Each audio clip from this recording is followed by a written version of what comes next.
કૃષ્ણ બનીને જન્મ લેવો અને કૃષ્ણ બનીને જીવવું એ બંને વાતમાં આસમાન જમીનનો ફેર છે.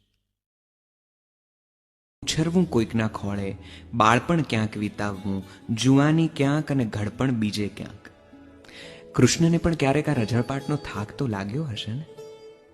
જયદ્રથના વધ વખતે સૂર્યને ડૂબતા રોકી દીધો હતો ત્યારે, અને દુર્યોધનના સાથળ તોડવાનું ભીમને સૂચવ્યું હતું ત્યારે તેમને કંઈક ખોટું કર્યાનો અહેસાસ ડંખ્યો હશે.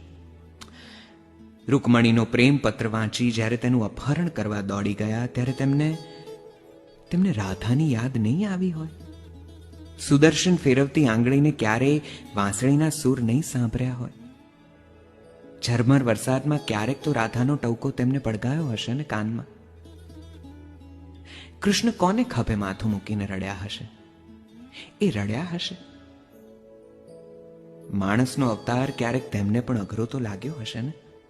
ધર્મની રક્ષા માટે થોડું અધર્મ પણ ચલાવી લેવાનો પ્રેક્ટિકલ ઉપદેશ આપવા કૃષ્ણને કેટલું કણસવું પડ્યું હશે. મહામાનવ થઈને માનવતા સાચવવી ખૂબ કઠિન છે.